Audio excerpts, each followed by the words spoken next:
My name is Edge, and before I share this story with you, let me ask, where are you watching this video from? Type it in the comments below, because this story isn't just about my family, it's about something deeper, something that might make you look at your own family differently. It all started on the day of a long-awaited family reunion. After years of distance, arguments, and unspoken grudges, we were finally coming together. For weeks, everyone had been talking about it, how it would bring back old memories, how it might even heal old wounds. The house was full of life that day. Tables were set in the large backyard, chairs neatly arranged. In the kitchen, the women were busy preparing dishes, their laughter filling the air. Children ran around the garden, chasing each other with the kind of innocence only kids have. The men sat together, catching up on old times. For the first time in years, it felt like peace had returned to our family, but deep down, I felt something uneasy. And the reason was my uncle, Doph. He had always been the man of weight in our family. Respected, quiet, thoughtful, people listened when he spoke. As a child, I had looked up to him, admired his wisdom, the way he carried himself. To me, he had always been more than just an uncle. He was an example of strength, but that day, he looked different. His eyes weren't calm as they usually were. They carried a shadow, a heaviness I couldn't ignore. It was as if he was holding back something, a truth so heavy it was eating him alive. The evening sun dipped low, and soon everyone gathered around the dinner table. The smell of roasted meat, bread, and desserts filled the air. The clinking of glasses, the chatter of cousins, the sound of forks against plates. It was a perfect picture of a family united, until one careless question shattered it. One of my cousins, laughing as he reached for another serving, suddenly said, "Uncle Doph, whatever happened to that old piece of land? I heard there was a big fight over it years ago." The room fell silent. Laughter stopped mid-breath. The clinking of glasses ended abruptly. All eyes turned toward Uncle Doph.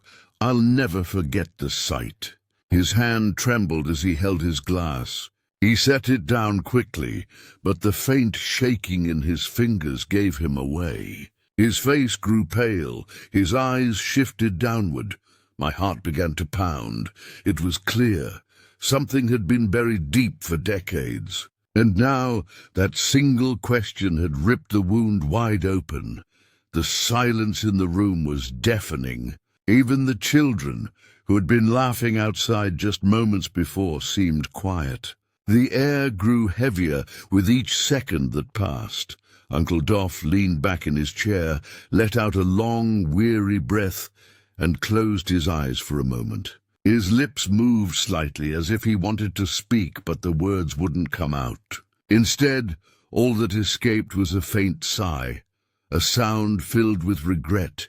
I watched him closely. For the first time in my life, I saw fear in his eyes. Not fear of us, not fear of confrontation, but fear of the truth itself. And then I knew this reunion wasn't going to be just about food, laughter, and memories. It was going to be about revelation, about secrets that had been buried for 40 years, secrets that had shaped our family without us even realizing it.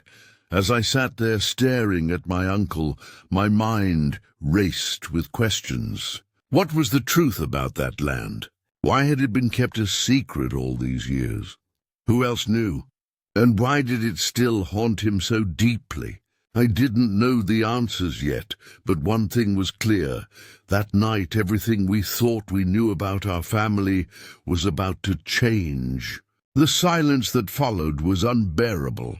Forks lay untouched on plates, conversations frozen mid-sentence. I could almost hear the pounding of my own heartbeat as I watched Uncle Dan lean back in his chair, his face pale and his hands trembling. Everyone else seemed paralyzed too. My mother stared at him, her lips pressed tightly together, while my father's brow furrowed as if he already knew something but didn't dare speak. My cousins exchanged nervous glances, whispering under their breaths, but Uncle Dan, he said nothing. Finally, he placed both of his hands flat on the table and slowly rose to his feet. His chair scraped against the wooden floor, the sound sharp enough to make even the youngest children flinch. His voice cracked, as though his throat had dried up. He cleared it and tried again. There are things you don't know, things I've kept buried for too long. A ripple of unease spread across the table. My aunt dropped her spoon, the clatter breaking the tension for only a second before silence swallowed us again. "What do you mean?" my father asked cautiously, though his tone betrayed a hint of warning, as if he didn't want this conversation to go any further. Uncle Dan's eyes shifted to him, and for a fleeting moment there was anger in them, anger and pain. "You know exactly what I mean," he said in a low voice. The room stiffened. My father leaned back, his lips pressing into a thin line, refusing to reply. My chest tightened as I watched the exchange. What was this? Why did my father seem guilty? I couldn't stop myself. The words escaped before I could even think. "Uncle Dan, what is it you're hiding? What happened with the land?" He turned toward me, and for the first time our eyes locked in a way they never had before. There was no warmth in his gaze now, only shadows, only the weight of memories too heavy to carry. "Edge," he said softly, almost regretfully. "You were just a boy. You wouldn't remember. But that land was never just land. It was the last piece of your grandfather's legacy, the one thing that tied us all together. And when he died, everything fell apart." Murmurs spread through the family, but I leaned forward, needing more. "Fell apart how?" Uncle Dan swallowed hard. His eyes flicked to my father again before he spoke. "Because your father and we fought over it. We fought harder than you could imagine. And in that fight, something happened, something that has haunted me for 40 years. The words struck like lightning. My father shifted uncomfortably, his face tightening. "Enough, Dan," my father said firmly, his voice carrying a weight of finality. "This isn't the time or the place." But Uncle Dan shook his head. "The time has passed too many times. Tonight I will say it." Everyone leaned closer, their breaths held, their eyes fixed on him.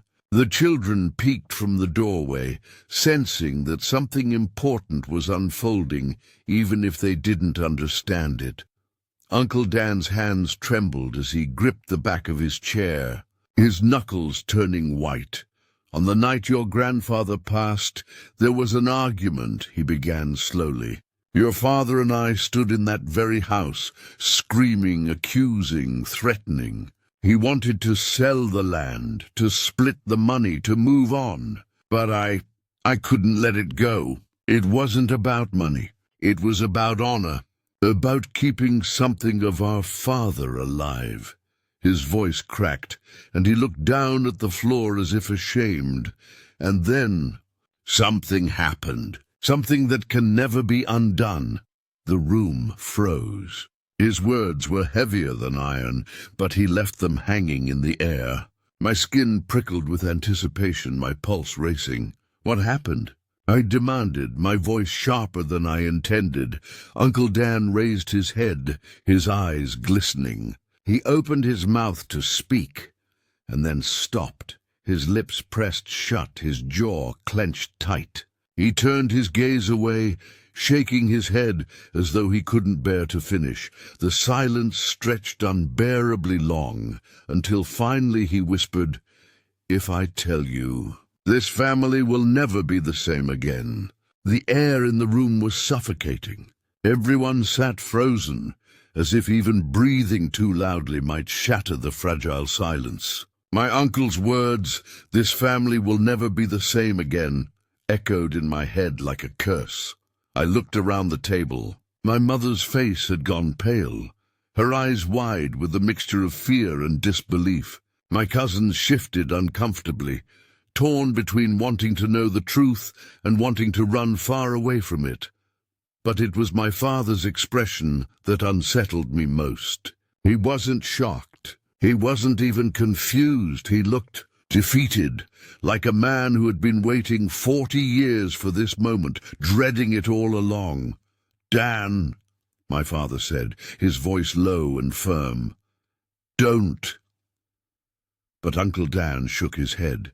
"No, tonight it ends. I've carried this weight for too long." He took a deep breath, his hands trembling as he gripped the back of his chair. Then slowly he began to speak. 40 years ago, on the night our father died, your father and I stood in that same house. We argued over the land, yes, but it wasn't just words. It turned violent. He pushed me, I pushed back. We were brothers, but in that moment we were enemies. Gasps filled the room. My cousins leaned forward, eyes wide. Even the children peeking from the doorway stopped fidgeting, their young faces frozen in awe. I tried to protect what I thought was right, Uncle Dan continued, his voice quivering. But in the chaos, in the shouting, something happened I never intended. A fire broke out, a stunned silence fell. "A fire?" my mother whispered. Uncle Dan nodded. "It started in the kitchen. Candles thrown over in the struggle. The flames spread so fast, I tried to put it out, but it was too late. By the time the neighbors came, the house was gone, burned to the ground." The weight of his confession pressed on my chest like a boulder. My grandfather's house, the very place that held generations of our history, destroyed not by accident, not by nature, but by the fury of two brothers locked in battle. I glanced at my father, expecting outrage or denial, but instead he sat there silent. His jaw was tight, his eyes lowered, his body stiff. That silence said everything. "So it's true," I whispered. "The fire. It wasn't an accident." Uncle Dan's eyes filled with tears. "No, Edge, it wasn't. It was my fault. My rage, my stubbornness. I destroyed everything." The room erupted. Voices clashed all at once. My cousins shouted questions. My aunt sobbed into her hands, and my mother demanded to know why this truth had been buried for so long. But I couldn't hear any of them. All I could hear was the roaring in my head, the image of flames devouring walls, memories, photographs, an entire legacy because of a fight. "Why didn't you tell us?" I asked, my voice shaking. "Why keep it a secret for 40 years? Uncle Dan looked at me with hollow eyes. "Because it wasn't just about the fire. There was more, much more. And if the rest ever comes out..." He trailed off, his voice breaking. I leaned forward, desperate.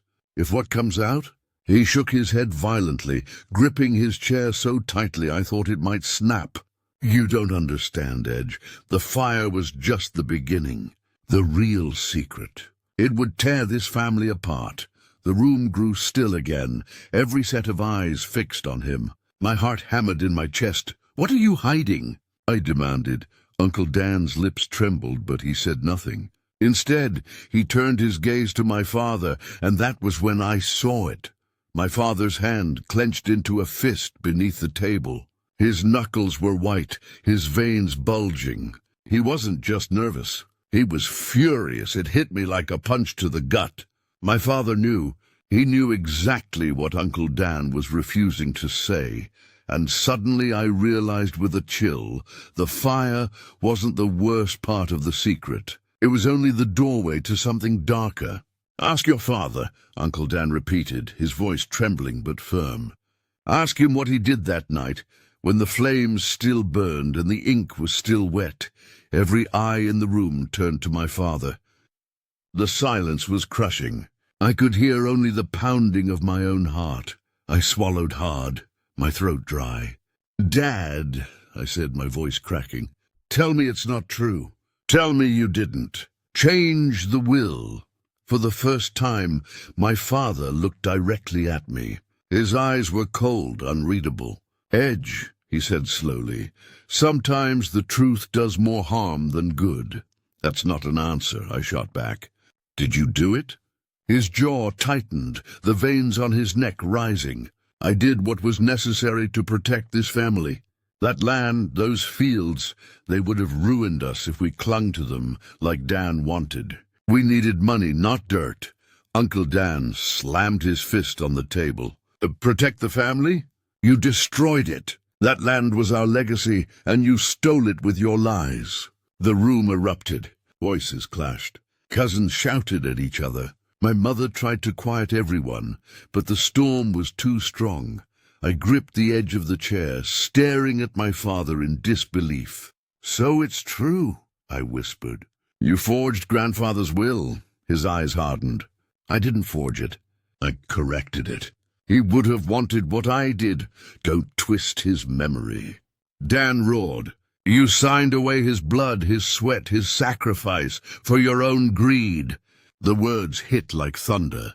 My father rose from his seat, his face burning red, his voice echoing with fury.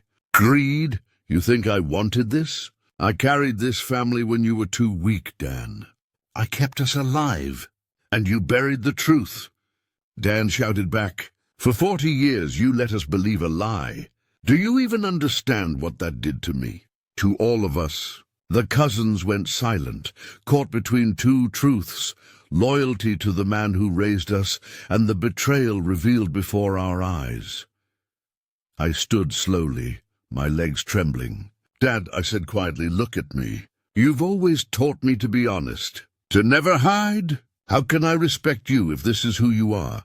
For a moment his eyes softened, as if he wanted to say something, an apology maybe. But then the hardness returned.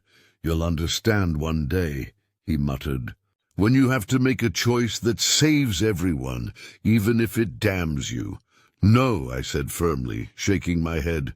"What you did wasn't saving. It was stealing. You didn't just change words on paper, you changed lives." Uncle Dan leaned forward, his hands gripping the table. His voice broke as he spoke. "Tell them the rest, brother. Don't make me do it. Tell them who lost the most that night because of your lies." The air shifted. Everyone froze again. "There was more." "What do you mean?" I asked, my voice barely above a whisper. My father's face went pale. He looked down at the table, refusing to meet my eyes. "Tell them!" Dan shouted, his voice cracking with rage and grief. My father stayed silent. Uncle Dan's eyes filled with tears. He looked at me, then at the others. His lips trembled, but finally he said it. "Your grandfather left something more than land, Edge. He left a personal letter." "Addressed to you," the room gasped in unison. My heart stopped. "A letter to me?" I whispered, stunned. "Yes," Dan said. His voice shook, but the truth poured out. "He wrote it the night before he died. He wanted you to know his wishes, his hopes. But your father burned it along with the will. He made sure you never saw it." I staggered back as if the words were a physical blow. My head spun, my chest tightened. A letter meant for me. "Burned, Dad." My voice cracked. "How could you?" He finally raised his eyes to mine. For the first time, I saw something in them, not pride, not defiance, but guilt, because deep down he knew the truth. He had stolen not just land, not just money, but my right to know my grandfather's last words. The air in the room was heavy, so heavy it felt like even the walls were listening. My chest ached as I stared at my father, trying to comprehend what Uncle Dan had just revealed. A letter, my grandfather's final words, written to me, and burned by the very man I trusted most. "Why, Dad?" My voice shook. "Why would you do that? Why would you take something that wasn't yours to take?" His face twisted, his lips trembling, but his eyes avoided mine. "Because it would have torn you apart," he muttered. "No," I shouted, slamming my fist on the table. "It wasn't yours to decide. It was mine to read, mine to carry, whatever it said." "You had no right." The cousins shifted uncomfortably, their whispers buzzing like restless bees. My mother held her face in her hands, silently crying. Uncle Dan stood, his chair scraping loudly across the floor. His shoulders shook as years of bitterness poured out. "You stole his voice from us, brother. You stole his legacy, his truth, his love. All because you wanted to be the one in control." My father's voice hardened. "Don't talk to me about control, Dan. You were never strong enough to lead this family. You wanted to cling to the land and traditions while the world was changing. If I hadn't stepped in, everything would have collapsed." "But it wasn't your choice!" Dan roared. His fist slammed on the table again. "It was his will, his letter, his life, and you burned it because you couldn't bear to share the power." The words sliced through the air, and for the first time my father had no reply. His silence was louder than any admission. I stepped forward, my voice low but sharp. "All these years, you told me to honor the family, to carry the name with pride. And yet you buried the very thing that made us who we are. How can I ever trust you again?" My father's hands trembled. He looked older in that moment, as though the weight of 40 years finally crushed him. His lips parted, but no words came out. Uncle Dan turned to me, his eyes glistening. "Edge, your grandfather wanted you to know the truth. He saw something in you, something he believed in. That's why he wrote that letter. And your father, he robbed you of it." The room fell into a painful silence. My heart raced and a burning anger spread through me. I could almost see the letter in my hands, feel the paper, hear my grandfather's words. But they were gone, ashes in the fire, destroyed by the man who should have protected them. "I need to know what it said," I whispered. My voice trembled with desperation.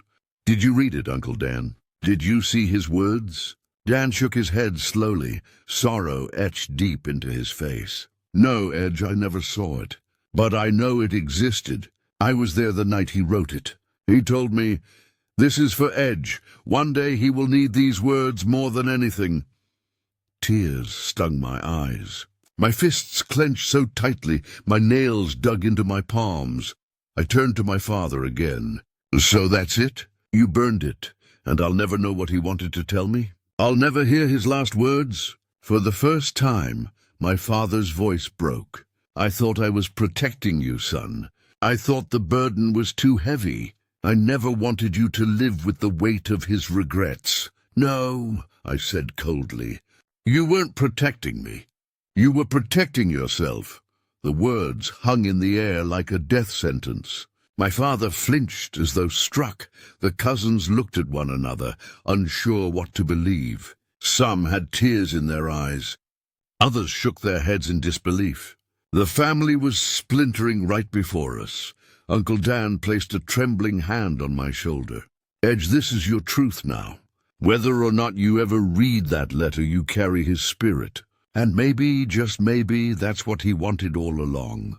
But his words, though kind, did little to soothe the storm inside me. My trust in my father was shattered, replaced by a hollow ache.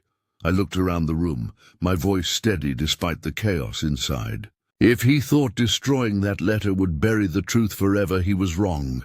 Because I will dig. I will uncover everything. And this family will finally see the truth it has been denied for 40 years. A gasp rippled through the room. My father's face drained of color. He knew in that moment that his secret was no longer safe, and for the first time in my life, I wasn't afraid of him. The silence after my last words was deafening. The crackling of the old fireplace was the only sound in the room, yet it felt like thunder echoing through everyone's chest. My father sat slumped, his hands shaking, his face pale. He looked like a man who had been unmasked after decades of hiding. But inside me a storm was raging. My grandfather's last words, his wisdom, his love, were reduced to ashes because of him. I couldn't let that be the end. I straightened my back, my voice cutting through the heavy air. If that letter is gone, then I'll search for the truth elsewhere. There has to be something. Records, notes, witnesses, anything. You couldn't erase every trace, Dad. Not even you. My cousins leaned forward, whispering to one another. They weren't whispering about my father's defense anymore. They were whispering about the possibility that there was more. Something hidden, something buried. My father's eyes snapped up, sharp with panic. "Edge," he said firmly, "you don't know what you're dealing with. Leave it alone. The past is dead, and digging it up will destroy you." "No," I replied, my voice calm but burning with conviction. "The past isn't dead." "You just tried to kill it," Uncle Dan smirked bitterly. "He's right. You burned the letter, but you didn't burn the truth. And truth has a way of surfacing, brother. Always. My father shot him a glare so sharp it could have cut glass, but Dan didn't flinch. He had carried this bitterness for 40 years, and now, finally, he had a chance to breathe again. I turned to my cousins. "Do any of you remember anything strange about grandfather's last days? Any documents? Any conversations?" They exchanged uneasy glances, hesitant at first. But then one cousin, Sarah, spoke up timidly. I remember something. I was a child, but I saw him hand your father an envelope the day before he died. He told him, 'Don't open this until the time is right.'" My father's face tightened. His secret was crumbling piece by piece. Another cousin added, "And I remember grandfather calling for Uncle Dan late at night. He was restless. He said something like, 'Edge must know the truth one day.'" All eyes turned to me. My chest tightened. Every word, every memory was like a spark on dry wood, igniting a fire that was impossible to put out. My father tried to regain control, his voice rising with anger. "Enough. These are just children's memories distorted by time. You can't build truth from half-forgotten whispers." But his desperation only made his guilt shine brighter. I took a deep breath, steadying myself. "Then I'll look elsewhere. Court records, land deeds, old journals. If he wrote one letter, maybe he wrote more. Maybe he left something hidden. You can't stop me." For the first time I saw fear in my father's eyes, real fear. The kind that reveals a man knows his fortress of lies is about to collapse. Uncle Dan crossed his arms, his voice sharp with finality. "You've carried this secret for 40 years, brother. But you forgot one thing. Time doesn't erase truth. It only delays it. And now time has run out," the family murmured, their faith shifting. The once unshakable authority of my father was fading, replaced by suspicion, anger, and betrayal. My father's voice cracked as he pleaded, "Edge, don't do this. I did what I thought was best for you. Can't you see that?" I stepped closer, meeting his eyes without blinking. "You thought destroying my choice was best. You thought burying my grandfather's words would make me stronger. But all it made me is weaker, because now I'll never know what he wanted me to carry. That's not protection. That's theft." He looked away, unable to face me. I turned to the family again. "This doesn't end here. If there are answers hidden out there, I'll find them. No matter what it takes." A ripple of gasps and whispers filled the room. The cousins exchanged glances, some hopeful, some fearful. The weight of 4 decades of secrecy was shifting, breaking apart. Uncle Dan placed a firm hand on my shoulder. "I'll help you, Edge, whatever you need. I've been waiting for this day for 40 years, I nodded. The path ahead was uncertain, and the cost might be high. But one thing was clear. The truth wasn't dead. It was waiting, and I was ready to dig it out, no matter what shadows I had to face. As I looked back at my father, sitting broken in his chair, I realized something.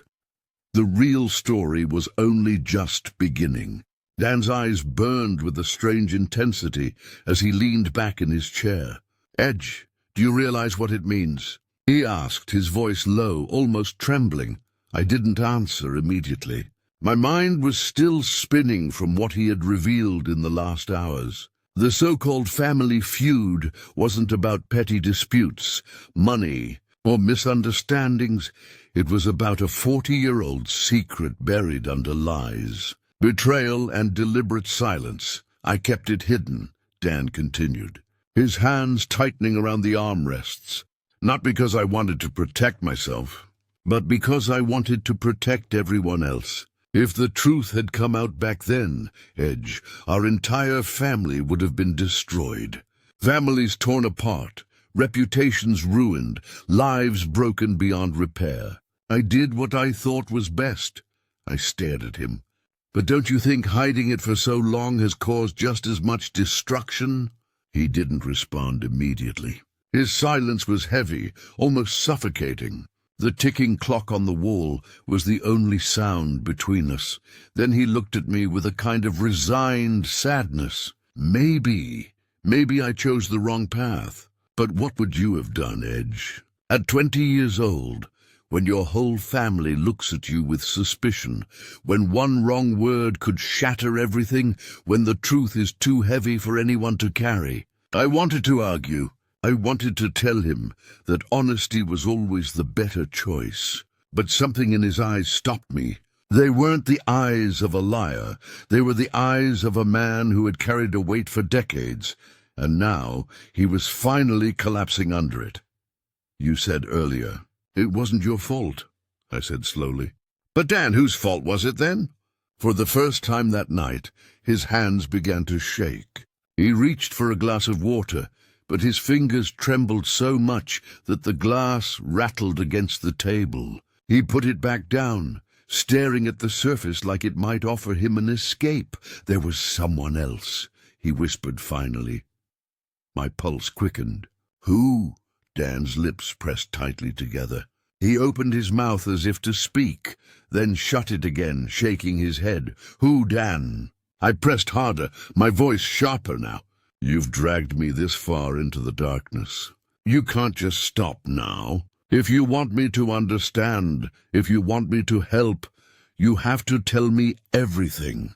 For a moment, I thought he would refuse again. Then in a broken whisper he said the name. It was like the air left the room. My breath caught in my throat. I repeated the name quietly, almost afraid of the sound of it. That person, I said, my voice shaking. But they've been at every reunion. Every single one, laughing, smiling, hugging everyone. They acted like nothing ever happened. Dan nodded, tears welling in his eyes. That's the cruelty of it. They buried the truth under charm, under lies, under time itself. And I let them, because I thought silence would keep the family together. But every time I saw them, Edge, every time, it was like dying all over again. My stomach turned. I thought back to all the reunions I had attended as a child, all the warm embraces, all the cheerful laughter echoing in the halls. And now to imagine that underneath it all there was this unspeakable betrayal. Why now? I asked finally. Why tell me now, after 40 years? Dan looked at me with a fragile, pleading expression. Because I can't carry it anymore. I'm old, Edge. I don't have much time left. If I die without telling someone, then the secret wins. And I won't let it. Not anymore. His words hit me like a blow. The image of him, broken, exhausted, drowning in a secret he had carried for decades, etched itself into my mind. I leaned forward. So what do you want me to do? He hesitated. His voice cracked as he spoke. I need you to promise me something, Edge. When the time comes, when the truth finally comes crashing down, you won't run from it. You won't hide. You'll stand in it no matter how ugly it gets. Can you promise me that? I swallowed hard, my chest tightening. Part of me wanted to say no. Part of me wanted to run far away from this nightmare and never look back. But another part, the stronger part, knew I couldn't. I nodded slowly.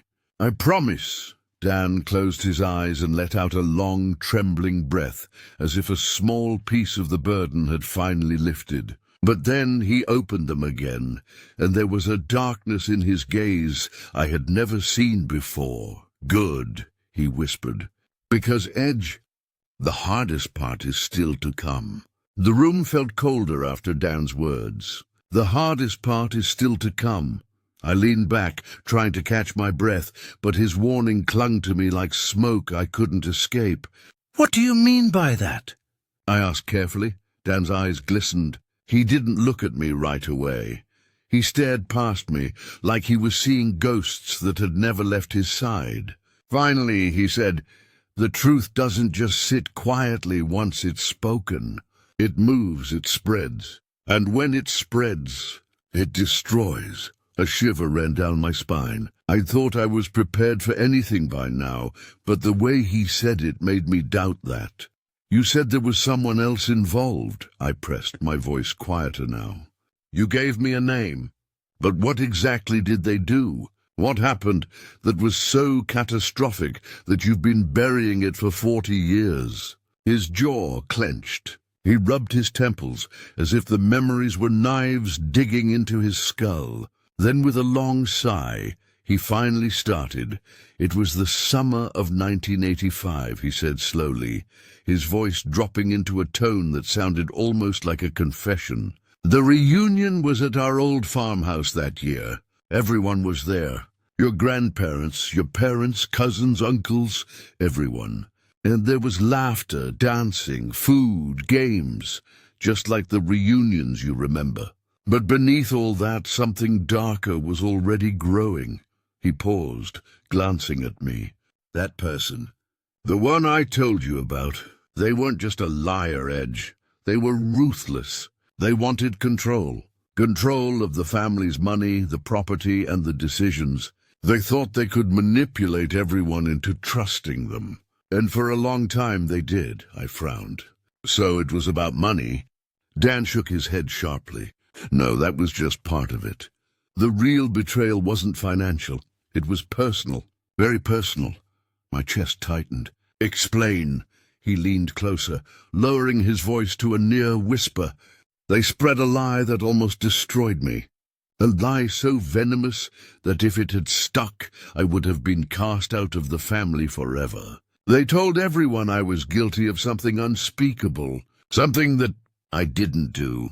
But once a shadow like that attaches itself to your name, Edge, it doesn't let go." I froze. My throat went dry. "What did they accuse you of?" Dan looked down at his trembling hands. "They accused me of betraying my own blood most cruelly. They twisted an innocent situation into something vile. And before I could defend myself, the story spread like wildfire. Your grandfather believed me, barely, but half the family didn't. I was branded, Edge. For years, my heart pounded. The thought of being trapped in that kind of lie, unable to prove your innocence, surrounded by suspicious stares from your own kin, it was suffocating. But why didn't you fight harder?" I demanded. "Why not drag the truth out back then?" Dan's expression hardened. "Because the truth was worse than the lie. If I had exposed what really happened, Edge, someone innocent would have been destroyed. And I couldn't let that happen. So I carried the blame, and I stayed silent." I leaned forward, nearly shouting. "Who would have been destroyed? Who were you protecting?" He looked at me then, and his eyes were glassy with tears. "Your mother." My blood ran cold. "What?" I whispered. He nodded slowly, as if each movement hurt. "Your mother was young then, barely out of her teens. She trusted the wrong person. She confided in them, let them into her world. And when things went too far, they twisted her words and actions. They used her as leverage against me. If I exposed the truth, your mother's reputation would have been ruined. In that time, in that community, she would have been branded forever. So I stayed quiet. I took the blame. I let them make me the villain." I sat back, numb. My heart thudded in my ears. The image of my mother laughing at family dinners, comforting me when I was a child, her voice warm and steady, it all cracked in my mind, like glass under a hammer. She had been just a teenager, trapped in someone else's scheme. "Does she know?" I asked hoarsely. "No," Dan said firmly. "And she can't." That's the hardest part, Edge. She has lived her whole life without knowing how close she came to being ruined. I kept her safe, but now the truth is clawing its way out, and if it comes in the wrong way, it will destroy her still. I pressed my hands against my face. The weight of it was crushing. For decades, this secret had poisoned every reunion, every interaction. And now it was mine to carry too. Dan reached out and grabbed my wrist. His grip was weak but desperate. That's why I need you. You promised me, Edge, when this explodes, and it will, you have to protect her, no matter what it costs. Do you understand? I looked into his eyes, and for the first time I saw not just guilt or sorrow, I saw fear, real bone-deep fear, and in that moment I knew the storm was only just beginning. The silence after Dan's revelation was suffocating. My ears rang as if the air itself was vibrating with the weight of his words. My mother. The secret he had carried for 40 years was about her. I swallowed hard, my voice barely holding steady. If she never knew, then who else does? Who else knows the truth? Dan's eyes darted around the dimly lit room, as if the shadows were listening. One person, he whispered. The one who started it all? The one who tried to bury me with lies. They know everything. And Edge, they never stopped using it. A chill crawled down my spine. You mean they're still alive? After all these years, they're still holding this over you? Yes, Dan hissed. And not just me. They've used it as leverage, as a weapon. Every decision the family made about property, inheritance, even marriages, they had their hand in it. They blackmailed, manipulated, and whispered threats in the dark. I stayed quiet, because if I fought back, your mother's name would have been dragged through the mud. The thought made my stomach turn. My family's history, all the arguments and strange choices over the years, it wasn't just dysfunction. It was orchestrated. I rubbed my forehead, trying to think clearly. Then why tell me now? After 40 years, why burden me with this secret? His face softened, and for the first time, I saw something almost like relief flicker across his features. Because I'm dying, Edge. I don't have much time left. And when I go, the only person left who can protect her is you. I froze. My chest tightened with something heavy, fear, anger, duty, all tangled into one. You're asking me to step into the same silence that destroyed you, I muttered. He shook his head fiercely. No, I'm asking you to be smarter than I was, to be stronger.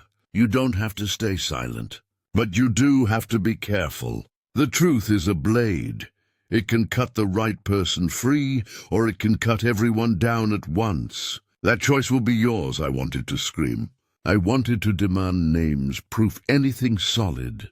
But his trembling hand on my wrist stopped me. You already know who it is, he whispered. My heart lurched. What do you mean? His eyes locked on mine, steady despite the tears. Think back to the reunion, Edge. The person who always stood too close to your mother. The one who smiled too much when no one else was looking. The one who vanished from the photographs, but never from the room. I rifled through memories in a panic. The faces, the laughter, the awkward glances. And then one face crystallized in my mind like ice. My pulse spiked. It can't be. Dan's lips pressed into a thin line. He didn't confirm it with words, but he didn't have to. His silence screamed louder than anything. I stood up, pacing the floor, my hands trembling. Rage and disbelief warred inside me. All these years. And you let them walk free? You let them poison everything? I had no choice, Dan rasped. If I had exposed them, your mother would have been ruined. Her life, her future, gone. I made the sacrifice. I took the blame. I slammed my fist against the wall, the sound echoing like a gunshot. And now it's my problem. Dan's voice cracked. It was always going to be your problem, Edge. The secret is in your bloodline now. You can't run from it. My chest heaved as I stared at him. So what do I do? Confront them? Tell my mother? Expose the truth at the next reunion? His eyes darkened. If you confront them without proof, they'll bury you like they buried me. If you tell your mother, you risk shattering her world. And if you expose the truth publicly, the family will collapse. There are no easy choices here. I sank back into the chair, every muscle trembling. My mind raced with possibilities, each one worse than the last. Then Dan whispered something that made my blood run cold.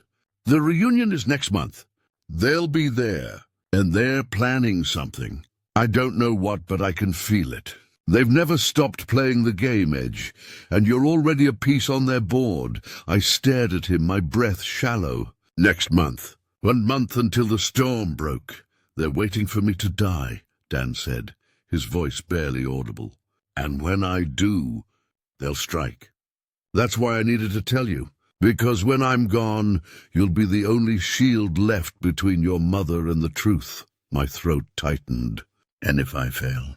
His eyes closed, a single tear sliding down his weathered cheek. Then the secret that's haunted me for 40 years will finally consume us all. The room was silent, except for the sound of our breathing, heavy and uneven, and in that silence I realized something with terrifying clarity. The reunion wasn't just a gathering anymore. It was a battlefield, and I had just been handed the weapon and the curse. The day of the family reunion arrived. The air outside the grand hall was thick with tension, though no one else could feel it. To them, it was a day of laughter, photos, and wine. But for me, it was war. I walked in, scanning faces. Smiles everywhere, forced smiles, genuine smiles, and then their smile, the one Dan had warned me about. The person who had haunted my uncle for 40 years. The one whose secret wrapped around my mother's life like chains. I felt my stomach tighten. The time had come. As the toast began, I stood up. My voice carried through the hall. Before we celebrate, there's something you all need to hear. A truth buried for 40 years. The room fell silent. Forks clinked onto plates. Eyes widened. My mother's face paled. I looked straight at them, the one behind it all. Their smirk flickered just for a second. Fear, the first crack in their mask. This family, I continued, has been living under shadows. Lies, manipulation, all orchestrated by someone sitting in this very room. And today it ends. Gasps, whispers. My mother's trembling hand reached for mine, but I pressed on. Uncle Dan carried this burden alone. He was painted as the villain, while the real villain smiled among us. He sacrificed his life to protect my mother. But I won't stay silent anymore.